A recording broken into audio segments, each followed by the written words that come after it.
Ay, Paulina. Siya yung pinapakuha mong tutor para kay Giselle. Dr. Paulina Marciano. Chloe Nicolas. Nice to meet you. And this is Giselle. Oh. Hi. Always show your face. Straight back, eye contact. I'll have her ready 2 weeks tops. Miracle worker ka, te.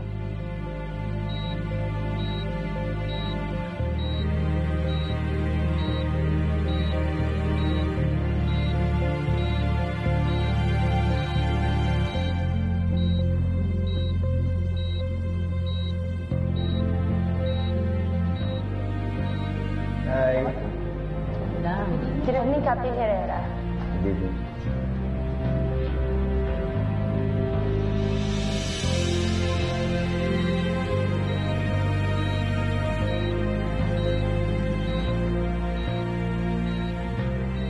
So seriously, Ravi, this girl was singing the entire flight. She was the worst passenger ever.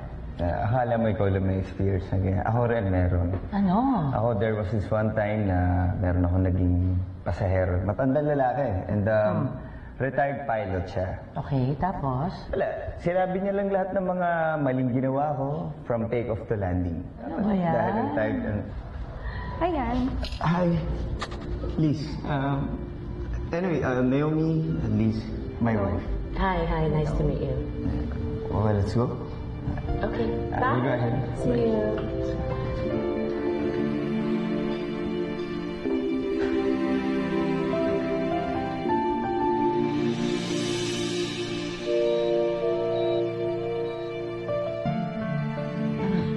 Anyway, I'll go ahead. Okay. Thank you. Salam. Doktora, magpapaalam po muna ako kay nanay. Baka po kasi hindi niya ako payagan na hindi na umuwi eh. Tsaka wala din po siyang kasama sa bahay. Uy, wala ka mo siyang aliping sa gigilid.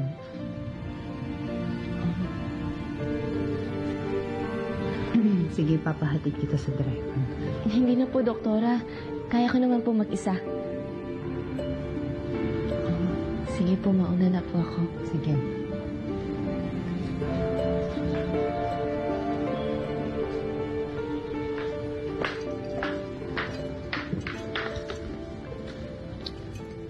Anong ginagawa mo? Hinahanap ko yung sapatos. Nino?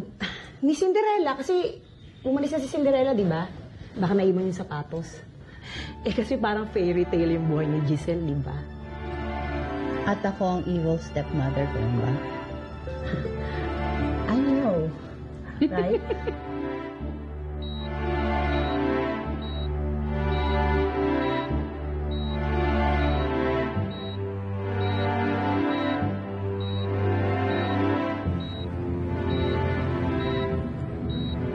Naomi, sana gumising ka na. Eh, gusto kasi ako ipagtapat sa'yo.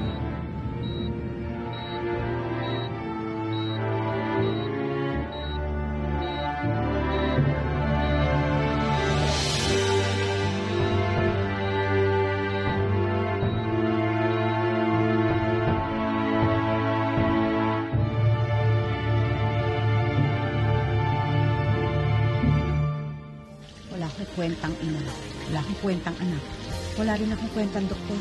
Gulo lang ang dala ng Giselle na yan. Lalo na ngayon, nakakampi na siya ng karibal ng tita Natalia. Hindi naman natin ganyan, ah.